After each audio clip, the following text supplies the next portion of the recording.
Usually, stepping out of a raging storm and just locking a heavy wooden door behind you means one thing, right? Like, you're safe. Oh, absolutely. It's that classic feeling of relief. Yeah, exactly. The wind is howling out there, but you are inside. You're warm, protected. But in Emily Bronte's Wuthering Heights, or O Morro dos Ventos Vivantes, the moment you lock that door, you really aren't safe at all. No, not even a little bit. You are actually trapped with the monsters. It's so true. I mean, it completely shatters that ancient, comforting boundary between the civilized human interior and the wild, untamable exterior. When the sanctuary itself, wants to chew you up and spit you out, the psychological toll is just immediate. And that is exactly what we're exploring today. Welcome to the deep dive, by the way. We have this huge stack of excerpts and notes breaking down the setting of Wuthering Heights. It's such a rich text for this kind of analysis. It really is. And our mission for this deep dive is to isolate the pure Gothic horror baked directly into the physical description of the house and its atmosphere. We are entirely bypassing the famous romance today. Thank goodness. I mean, there's so much more to talk about. Right. Instead, we're looking at the architecture, the weather, and just the sheer hostility of the environment to understand how a setting can act as an active, malicious threat to the characters. Yeah, the environment is definitely a character itself here. Okay, let's unpack this. To really understand the dread of this story, we have to start outside, moving from the macro environment of the Yorkshire moors right up to the cold stone walls of the house itself. Well, the hostility is announced before you even see the building. It's literally right there in the name. Just the word wuthering, right? Exactly. Wuthering isn't just some quaint Victorian word. Bronte explicitly notes it's a provincial adjective describing, atmospheric tumult. Atmospheric tumult. That sounds intense. It is. We aren't talking about a stiff breeze here. We're talking about a relentless, aggressive gale that batters the location year-round. It's a weather system so violent that it physically alters the biology of the landscape. Yeah, the sources describe these fir trees planted near the house that they lean excessively. They're completely slanted by the wind. Just perpetually bent over. And there's this row of gaunt thorn bushes that all point in one single direction. The imagery in the text says they look as if they are imploring the alms of the sun. Which is just such a brilliant phrase. Notice the violence in that description, though. The landscape isn't just surviving, it's desperate. It's starved and trapped. Wow. It's begging for light. Right, and when you have an environment that actively warps thick tree trunks and forces thorn bushes to grow sideways just to survive, you have to look at the human beings living in the center of that storm and ask, well, how is this weather physically altering their brains? Oh, that's a great point. Because constant howling wind actually wears down the human nervous system. It breeds irritability and paranoia. But wait, if the environment is that hostile, why even build a massive house there in the first place? I mean, it feels like building a house inside a literal wind tunnel. Well, because in the year 1500, which is when the text tells us the house was built, isolation was a primary defense mechanism. Ah, okay. So they wanted to be hard to reach. Exactly. The text notes the architecture is designed for a siege. The narrow windows are embedded deeply into the thick walls. The corners of the house are protected by massive jutting masonry. It honestly reminds me of modern hostile architecture. Like when cities put metal spikes on low walls to keep people from sitting on them? Yes, or design benches that are impossible to sleep on. Exactly. The architecture of Wuthering Heights is literally designed to reject human comfort. It doesn't want you there. Even the decorations above the main door are terrifying. Oh, the carvings. They're so unsettling. You walk up to ring the doorbell, essentially, and you are staring up at a confusion of grotesque bas-reliefs. These carvings jutting out from the stone. There's a swarm of griffins and what the text calls shameless boys carved around the date 1500 and the name Earnshaw. What's fascinating here is how those bas-reliefs function as a psychological warning label. A warning label. Yeah, think about a traditional Gothic novel. You might have a grand sweeping castle with majestic statues that inspire awe, right? Sure, like gargoyles that are supposed to look noble or protective. Exactly. But Bronte gives us a chaotic swarm of grotesque faces instead. It tells a visiting character, Lockwood, who's our lens for this whole nightmare, that this place is ancient, it's isolated, and it operates by ancestral rules that do not care at all about modern manners. Which makes Lockwood's decision to actually go inside so baffling to me. I know, he really should have just turned around. Seriously, because the weather forces him through the door, but the interior is just as hostile. Usually the inside of a house offers refuge. You sit by the fire, you have a cup of tea. Not at Wuthering Heights. Definitely not. Here's where it gets really interesting. The domestic space in Wuthering Heights is completely weaponized. It is an aggressive rejection of 19th century hospitality. Right, because normally what would you expect? Well, the Victorian parlor was supposed to be the absolute pinnacle of civilized comfort. Cushions, floral wallpaper, delicate china, a place to relax. But inside Wuthering Heights, the main living area is described as just heavy, imposing, and dark. You have these unpainted oak cupboards laying their whole anatomy bare to the room. Very stark, very brutalist almost. Yeah, and there is a massive, cold white stone floor. The chairs are these heavy black structures that literally hide in the shadows, and instead of family portraits on the mantle, it's decorated with sinister-looking old guns and a pair of pistols. The physical objects in the room suggest a state of perpetual war, and the living inhabitants reflect that perfectly. Look at the dogs. Oh my God, the dogs are a nightmare. They really are. So Lockwood walks in, trying to be a polite guest, and he finds a pointer named Juno and a whole pack of sheepdogs lurking in the dark corners. He makes a face at them, just a playful look, Like anyone would do to a dog. Right. And they absolutely swarm him. He gets attacked in the middle of the living room. He describes them as a herd of possessed swine and four-legged demons. Bronte is brilliantly perverting a classic symbol here, I think. How so? Well, a dog sleeping by the hearth is the ultimate universal symbol of domestic warmth and loyalty, right? Yeah, man's best friend. Exactly. So by turning those dogs into a feral pack of demons that attack a guest without warning, she is telling us that the very concept of the hearth is completely corrupted here. I'm just trying to picture Heathcliff's reaction to his guest getting mauled by dogs. I imagine he doesn't exactly rush over with a first aid kit. Oh, not even close. He grunts his invitations through clenched teeth. He is visibly furious that Lockwood is even taking up space in his house. Typical Heathcliff. And the rest of the household operates on that exact same frequency of hostility. Joseph, the servant, is a religious fanatic who constantly mutters curses and threatens people with the devil. And then there's Emily Earnshaw. Later in the text, another character, Isabella, arrives at Wuthering Heights expecting at least a basic level of sanctuary. Which is a huge mistake. Huge. Instead, she finds a dark, dusty kitchen, a grim boy, and Hindley pacing around holding a double-spring knife pistol, actively threatening murder. Oh. Now I have to stop here. Yeah. What exactly is a double-spring knife pistol? Oh, it's a wild piece of history. I'm picturing like a Swiss Army knife mixed with a handgun. That's actually not too far off. It's a very real, very terrifying historical weapon. It's an early firearm, likely a flintlock, that has a concealed spring-loaded blade attached to the barrel. Wait, really? Attached right to the barrel? Yeah. If you miss your shot or if the gun misfires, which happen constantly with older firearms, you hit a trigger and a blade snaps forward for close quarters combat. So it's a weapon designed for absolute paranoia. Yeah. Only carry that if you expect the person you're shooting to keep coming at you after you fire. Precisely. And if we connect this to the bigger picture, Hindley pacing his own kitchen with a weapon designed for desperate, close-quarters survival shows that the occupants of this house are trapped in a state of hypervigilant terror. Just constant anxiety. Yes. The dust, the decay, the rusted weapons, the feral dogs, they all map out the decay of a family line. When the foundational rule of human society, which is hospitality, breaks down this severely, the house ceases to be a home. It becomes a trap.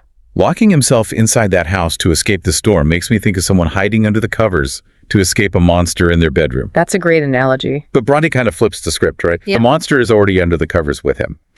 And that brings us to the most claustrophobic space in the entire narrative, the oak closet. Yeah, so Lockwood is forced to spend the night, and he is led to this bizarre piece of furniture. It's a large oak-paneled bed shaped like a closet, with a carriage-like window actually built into the side of it. Why would anyone build a bed like a literal box? It sounds like a coffin. Historically, box beds were actually quite common in drafty, poorly insulated northern homes. Really? Yeah, you close the wooden panels to trap your body heat so you don't freeze to death in your sleep. Oh, okay. That makes sense practically. It does. But Bronte takes this practical piece of furniture and turns it into an architectural pressure cooker. Lockwood climbs in, shuts the panels, and essentially seals himself inside a wooden box to lock out the hostile house. But the box is already occupied by the past. The sensory details in this scene are so intense. Lockwood notices the smell of musty books and burnt calfskin. It's a very specific, unsettling smell. And scratched obsessively into the paint of the bed ledge are 3 names, over and over. Catherine Earnshaw, Catherine Heathcliff, Catherine Linton. It's the timeline of a tragedy literally carved into the wood. Just completely surrounding him. Yeah. He falls asleep in this suffocating space, and then the nightmare starts. He hears the branch of a fir tree tapping against the window glass. So he reaches out to snap the branch to stop the noise. But his fingers don't close around wood. They close around the ice-cold hand of a ghost. Such a terrifying pivot. And it's a child. It's the ghost of Catherine, begging to be let in, claiming she has been a waif like a homeless wanderer out on the moors for 20 years. Now, I have to push back on this a little. Okay, go ahead. If Heathcliff is this terrifying, tyrannical monster of a man, shouldn't the ghost haunting his house be something equally monstrous? A crying kid at the window feels incredibly tragic, but is it really scary? Well, this raises an important question about how Gothic terror actually functions. A monstrous demon with horns is scary, sure, but it's an external threat. Right. A weeping child ghost represents arrested development. It is the physical manifestation of trauma that never healed. Yeah, Catherine died as an adult, but the ghost appears as a child because the core of her trauma, and Heathcliff's trauma, is rooted in their childhood. They were never able to grow past it. And Bronte makes sure this tragedy is viscerally horrifying. The blood. Oh man, the blood. Yes. When Lockwood refuses to let her in, the ghost rubs her wrist on the broken window glass. She just grinds it back and forth until blood runs down and completely soaks the bedclothes. It's so gruesome. That is not a wispy, transparent spirit floating through a wall. That is raw, physical mutilation. It grounds the supernatural in physiological pain. The physical boundary of the house, the window glass that was built to keep the brutal weather out, is violently breached. And we cannot overlook Heathcliff's reaction to all this screaming. Right. Lockwood is terrified, just screaming his head off. Heathcliff comes rushing in, and he is pale, enraged, and visibly shaking. He's totally panicked. And Lockwood tells him about the ghost, probably expecting Heathcliff to be relieved that it was just a nightmare. But Heathcliff kicks Lockwood out of the room, tears the window wide open, and bursts into tears. It's such a shocking moment of vulnerability. He is sobbing out into the freezing snow, begging the ghost of Cathy to come in. It is a brilliant inversion of the horror dynamic. Lockwood is horrified because a monster is trying to get inside his safe space. Heathcliff is horrified because the only thing he loves is locked out in the cold. That's heartbreaking. For Heathcliff, the nightmare isn't the ghost. The nightmare is the separation. Think about the last time you were stuck inside during a massive power outage. You have no heat, no lights, you can't leave. After 48 hours, the walls really start to close in on you, right? Oh, absolutely. Cabin fever sets in fast. The isolation starts messing with your head. Now imagine that feeling lasting for decades, passed down through generations.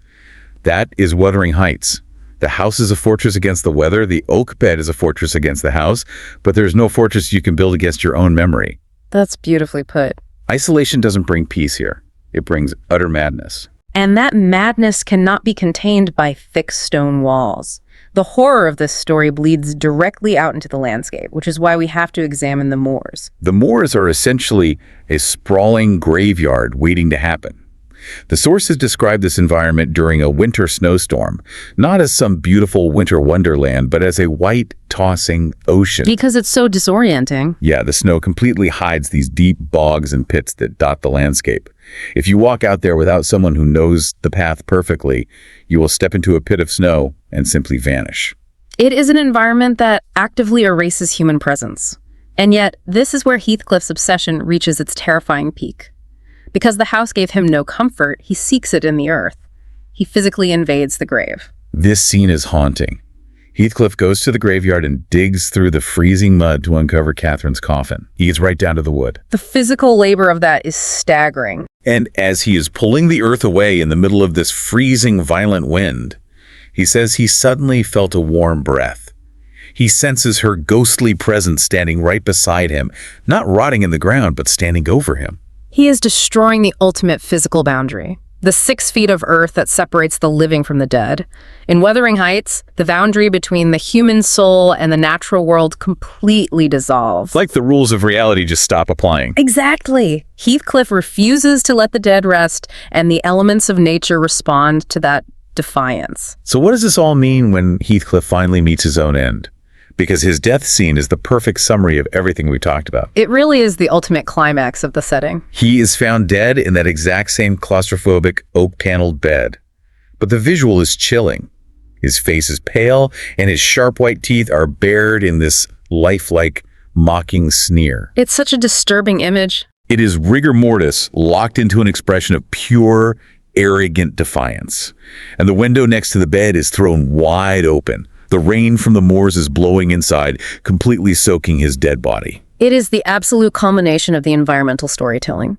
Heathcliff spent his entire life trying to assert dominance over everything. He weaponized the house, he terrorized the inhabitants, he hoarded the inheritance, he even tried to dictate the terms of death by digging up the grave. He fought every boundary he ever came across. Right. But in the end, the window is open. The boundary is gone. Nature simply washes over his corpse. It proves that the wild, violent forces of the world cannot be locked out by deep masonry or wooden panels. And even death doesn't clean the slate. The story leaves us with this lingering, incredibly creepy local superstition. I love this ending. The villagers and the shepherds in the area swear on the Bible that Heathcliff and a woman walked the moors together.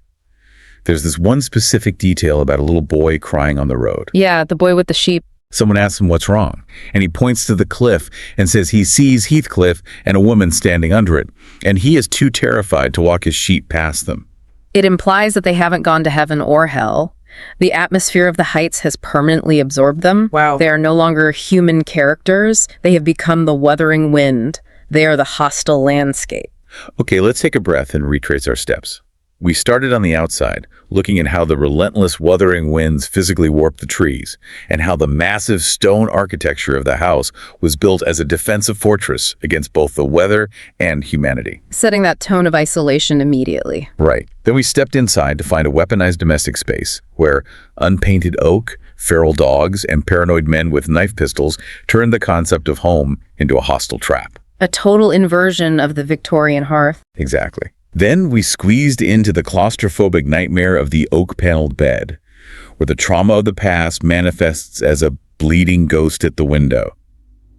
And finally, we ventured out into the treacherous, snowy ocean of the moors, where a man digs up a grave, and nature ultimately reclaims his sneering corpse. It demonstrates that a masterfully constructed setting does far more than just provide a backdrop for a plot. It's the driving force. The environment in this text dictates the psychology of the people living inside it. The architecture rejects comfort, so the people reject empathy. The landscape is brutal, so their love becomes brutal. It reminds us that we are profoundly shaped by the spaces we inhabit, just as much as we shape them. But I want to leave you with a final thought to mull over long after this deep dive ends. Always the best part. We spent this entire time dissecting the mechanics of Gothic horror, the bleeding ghosts, the feral dogs, the architectural isolation. But look at Heathcliff prying open a coffin in the freezing rain just to feel close to someone he lost. What if the true Gothic monster in this text isn't a supernatural ghost at all? That's a chilling thought. What if the ultimate horror is simply the human capacity for obsession?